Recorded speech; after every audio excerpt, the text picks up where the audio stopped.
Hello and welcome everybody to my talk about food and mood. My name's Helen Ruckledge. I'm a qualified nutritionist and I'm registered with the Association of Nutrition. Like everybody else, I'm in lockdown with my 4 children at the moment, and I think it's fair to say that the mood is somewhat more up and down than usual in our house. I've also heard family and friends saying that they're feeling more anxious than usual, or maybe a bit down and a bit depressed. So I thought it was a good time to share some information about the scientific evidence base of the link between diet and our mental health or mood. This is only an overview of this topic because it's a huge topic, and I might delve more into it at a later date, into different sections of it in more detail. So what I'm going to talk about is whether there are individual nutrients that are linked with our mood. And then I'm going to look at dietary patterns and how they affect us in everyday life, such as the sugar rollercoaster, hydration, and also our guts. So I just want to start by talking through what is mental health. Well, mental health includes our emotional, psychological, and social well-being. So therefore it affects how we think and feel and act and behave. And if we've got positive mental health, we are able to realise our full potential in life. We can be productive, we're quite energised, up for it, we can cope with stress. Even if there's an anxious situation, we can get through it and deal with it. And basically, positive mental health allows us to enjoy our lives. So recently, scientists have been extremely interested in researching the role of diet in mental health. If mental health is a problem, there are a whole host of different mental health issues, but I just wanted to mention the most common in the general population. Depression is a feeling of sadness, despair, and discouragement. And of course, this can be extremely debilitating, but also people who are not actually diagnosed with a mental illness can still feel these feelings at certain times. The same way with anxiety, which is characterized by a state of fear and apprehension, a bit like something bad's going to happen at any minute. Again, a lot of people in the country at the moment will be feeling anxious because everything's so uncertain. Stress can either be physical or mental, and it causes basically tension. And sleep disorders are either difficulty getting to sleep or staying asleep, and they can also be linked with anxiety and depression and stress as well. If you have any of these problems, you're certainly not alone. I found one estimate from NICE in 2011 that estimated around 15% of the population may be suffering from these common mental health issues at any one time in the UK. And Mind, the charity for mental health, estimates that a quarter of people in any one year will experience one of these common mental health issues. It's thought to be the cause of 40% of all days lost to sickness in the workplace, which I find quite mind-blowing and really quite sad. In truth, these statistics could be even higher because a lot of Brits are not prone to shouting about their problems and often suffer in silence. And also, you can experience these things up to a point without having an actual diagnosis of a mental health issue. So the question is, can the food we eat help elevate our mood or help us avoid feeling anxious or depressed? Well, in the research, there's been lots of individual nutrients identified as possibly linked with our state of mind and our mental health. These are listed here. I won't go into these in too much detail, but just to say that antioxidants, these balance the levels of free radicals in the body, which can prevent or slow down damage to our cells, things like vitamin C, vitamin E, lycopene, flavonoids. B vitamins are essential for brain development, and deficiency has been associated with fatigue and depression and anxiety. Minerals such as zinc, magnesium, iron, selenium have all been associated with depression in research, but more research is certainly needed. Omega-3, which we find in oily fish and also in flax seeds and other vegan sources, is an essential fat which can't be made by our body and has in some studies also been linked with depression. Choline plays a role in brain function as well, and probably memory. And tryptophan, that's quite a lot of research done about this. It is an amino acid which contributes to the synthesis of serotonin, which you've probably heard of. It's known as the happy chemical linked with our mood. So you need tryptophan, or if you have tryptophan, you can synthesize serotonin. So that again has been thought to be a likely candidate in terms of nutrients for our mental well-being.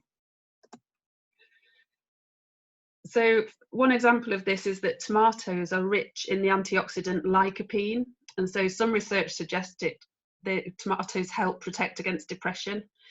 However, the studies are cross-sectional studies which cannot prove cause and effect, and there isn't sufficient evidence to make such a bold claim as tomatoes make you happy, unfortunately. And really, this brings me on to the idea that superfoods, which it's not a term that I like to use, but superfoods are foods that seem to be beneficial for either preventing or treating a range of health conditions. And in the case of mental health, lots of the things I've just mentioned have been pinpointed as things that if you took as a supplement or ate a lot of a certain food, you may have more of these nutrients which may help mental health. But unfortunately, there's not sufficient evidence at the moment that any single food or nutrient can solve a mental health issue, or a physical one for that matter. If you want more information on any of this kind of thing, it's always good to check the NHS or the World Cancer Research Fund website, because they have up-to-date evidence-based information. So if you're not sure, take a look on there. But I think it's much better in terms of mental health to look at the whole picture of your diet rather than individual nutrients. There have been recent studies that have suggested that a varied whole food diet, such as the Mediterranean type diet, is associated with a lower risk for developing major depression, mild depression, and anxiety disorders. Conversely, a Western diet has been found to be associated with increased likelihood of developing depression and other psychological symptoms. However, further research is certainly needed. This is in its infancy, really, in terms of research. A huge factor in our mood in everyday life is our blood sugar. I like to call this the sugar roller coaster because our blood sugar goes up and down. So anytime we eat anything that's got any sugar content, which is mainly carbohydrate foods, it can increase your blood sugar, and it makes you feel good, it makes you feel energized. If you have quite a lot of it, it can make you feel even quite giddy. Imagine children when they're handed out sweeties and cake at parties and they go bonkers. If we have had a fairly big hit of sugar, and by sugar it could be coming from carbohydrates, not just from sugary foods, our bodies react and produce insulin to deal with the blood sugar. But if you've had a particularly large amount of sugar, your pancreas creates a particularly large amount of insulin to deal with it, and then you're in danger of crashing your blood sugar and bringing it very low quite quickly after the high. And this is thought to trigger the production of cortisol, which is a stress hormone. And then when you're in a state of low blood sugar, has anybody experienced this? You feel kind of weepy, emotional, anxious, confused, irritable, a bit lightheaded, very tired, can't concentrate on anything. This is the hangry feeling. My husband would certainly say that I experience this quite often, although I do try to keep my blood sugar stable as much as possible. When you're in this state, you don't care about anything apart from getting another sugar kick to get you out of the mess. So you reach for anything that you can think of that's going to raise your blood sugar quickly, and then unfortunately you're on the roller coaster again because your blood sugar goes high and the same thing happens all over again. So how can we step off this roller coaster? Well, you need a consistent, steady source of fuel for your brain to function at its best. The brain requires glucose, but it needs to get it in a steady way. Two of my key points of how to slow down the sugar hits are to eat some protein with every meal or snack, because protein slows down the rate of glucose absorption. So we absorb sugar slower when we eat protein with the meal. And protein sources are meat, fish, eggs, pulses, nuts, seeds. And then fiber. Fiber's resistant to absorption, so it slows down the rate at which the food moves through our gut and the rate at which the sugar hits our blood. So it keeps your blood sugar steadier. Fiber is found in all whole grains like whole grain rice and bread, fruit and vegetable, and pulses. So as I've mentioned, carbohydrate is actually sugar in terms of chemistry. Sugar provides the body with energy, which we all need to move around in the world, and the brain relies solely on a glucose source. However, not all carbs are created equal. A lot of carbs have had bad press, and rightly so, because, for example, if you ate a few of these donuts in this tower, your blood sugar would soar high, it'd be a lot of calories, you'd have a blood sugar crash a bit later, and you'd also rot your teeth. Now, I'm not saying don't eat donuts. In fact, this very day I bought some donuts for my kids for an afternoon treat this afternoon. But you have to be aware that when you're talking about carbohydrates and sugar, a donut is not the same as a nice wholemeal loaf, for example.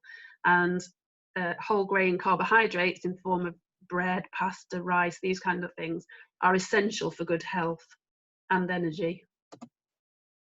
So aim to eat the slow release whole grain carbohydrates to keep your blood sugar stable. This provides a steady source of energy. It's the fiber as well in the carbohydrates that slows down the release of the sugar, and that helps enhance your mood and your concentration. You don't get that hangry feeling, you don't get the giddy surge of energy, you just get a steady supply of sugar, which your brain and body can use to do everything you need in the day. And also remember that carbohydrate-rich foods, for example, bread and pasta and rice, that are quite often at the moment missed out in people who are losing weight, for example. They often contain fiber and also many other nutrients. If you eliminate this food group, all these nutrients and fiber will be lost. So it's far better to just pick and choose your carbohydrates carefully and eat the whole grain ones as much as possible, with a donut occasionally thrown in. A little practical tip. I always think breakfast is tricky in the UK, blood sugar wise. I know I struggle with it. Your blood sugar is a little bit more erratic in the morning anyway, more sensitive to sugar.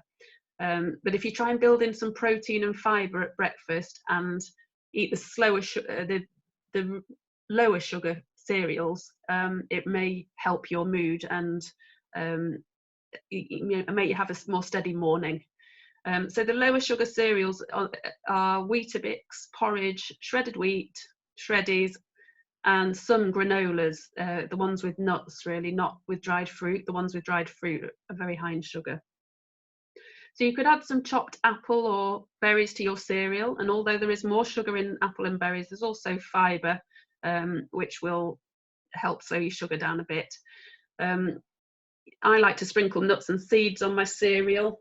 Seeds are lovely on porridge, and again, they're a protein and fibre source. If you choose wholemeal or rye or granary toast, it will again be a slower release sugar than white bread in the morning. And you can also, it doesn't take long at all to actually make some protein type toppings for toast, such as poached egg on toast, cheese on toast, even mackerel or kippers. Peanut butter, cream cheese, smoked salmon if you're feeling flush. And also, if you've got a hectic day ahead, I mean, I do tend to have a fry up if I need to stay steady for a morning's work or whatever, because the protein, together with some wholemeal bread or whatever, will see me through the morning. Practical tips for lunch. You could use leftovers from evening meals to use for lunch the next day. And this may mean that you have a more balanced meal, and better for your blood sugar than if you just eat something that you've grabbed, like just some toast or something for lunch. So these are some examples here: a pasta and salmon salad, and a stir fry with noodles. Noodles are quite nice cold even the next day. Check out Lunchbox Club on Instagram. It's got lots of ideas for lunches that keep your blood sugar steady. It's quite visual and easy to copy, so I would recommend that. Another very important issue is what we drink. It's not just what we eat. And adequate hydration is very important for health in general, but it also does impact our cognition, and particularly our alertness and concentration. There's been lots of research done in the workplace and also in schools with children, and hydration plays a significant role in our mental ability to focus and be productive. Water's certainly the best drink for hydration, and it's free. You should drink at least 2 litres of fluid if you're a woman, and 2.5 litres per day if you're a man. Caffeine, 400 milligrams per day is considered a moderate intake and acceptable for healthy adults by the NHS, who we can trust. I've got the figures there of which drinks have how much. So tea has less caffeine in it than coffee. So you can have probably 3 or 4 caffeine drinks a day to be within the NHS guidelines. And it's a myth that consumption at this kind of level is dehydrating, and indeed it does actually contribute to your 2 litres or 2.5 litres per day. Caffeine withdrawal is associated with symptoms of low mood, though, so do remember, if you're trying to cut down, that it may affect you and make you feel more anxious until you've actually achieved it. And although having a bit of caffeine is associated with improvement in alertness and enhanced cognitive function and mood, some athletes use a bit of caffeine to focus.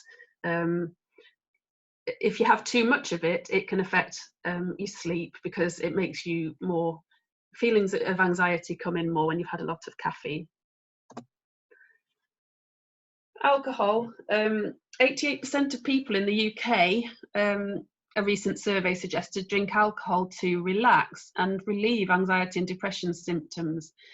Well, I think that's going on a lot at the moment. I think people are struggling not to open a bottle of wine at 5 p.m. at the moment, with all the, with the lockdown and loneliness and anxiety, and also socialising with your household. And again, I'm not at all against having a drink to relax, but just a word of warning. The weight of evidence in terms of the science suggests that if you consume alcohol above the government guidelines, which is around no more than 14 units of alcohol per week, where 1 unit is half a pint of beer or a small glass of wine, it's correlated with depression and anxiety.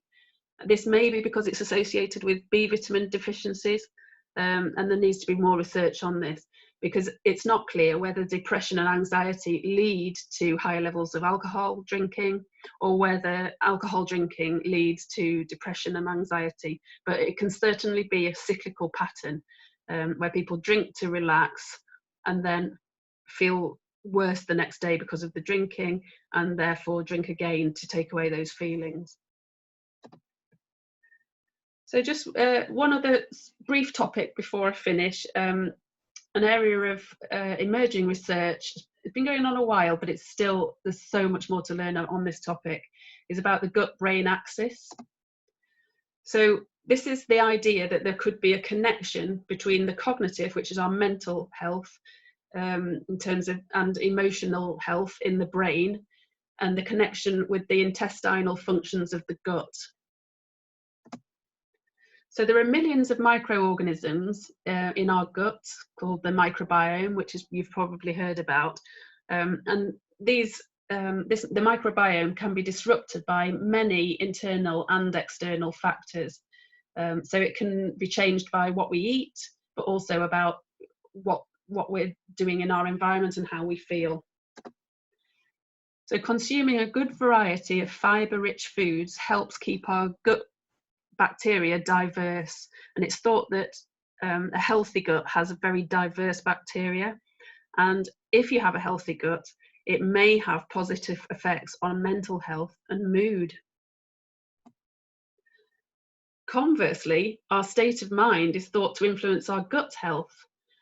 So, for example, in somebody suffering with IBS, which creates unpleasant bowel symptoms, it can be worsened at times of stress and anxiety, such that the emotional centres in the brain appear to be acting on the gut and causing diarrhea or whatever. So there does seem to be a two-way cyclical link between the brain and the gut. It's a very interesting area of research and something I want to look into more. So at some point I will go through this again in more detail. So my take-home points from today are: eat a wide variety to ensure you're not deficient in any of the nutrients associated with mental health. The more variety you eat, the more likely you are to get everything you need. Eat some protein and some fibre with every meal to keep your blood sugar steady. And also actually choose whole grain carbs rather than fast sugar. Think of your wholemeal bread rather than a donut. Eat lots of fruit and veg, and this will promote a healthy gut, which may influence your mood and mental health. Drink plenty of water and not too much caffeine and alcohol. But I would say don't eliminate anything, even carbs. And especially at the moment when we all just need to get through this difficult time, if you do fancy a glass of wine or a donut, I'm certainly partaking of these things on a fairly regular basis at the moment. But do know that if you drink too much or you eat too much fast sugar at once, it could affect your mood and mental well-being at a later stage, whether that's an hour later or the next morning. If you'd like to contact me about any of the content in this talk, then please do. Those are my contact number and email. You also take a look at my website, because I've got other talks on other topics such as feeding children, supporting our immune system, snack ideas for kids, and all sorts of things. I'd love some more followers on social media. So I'm on Facebook, Twitter, and Instagram if you'd like to follow me for fad-free nutrition. So thanks very much for your attention. Thanks for listening, and I'll see you again soon. Bye.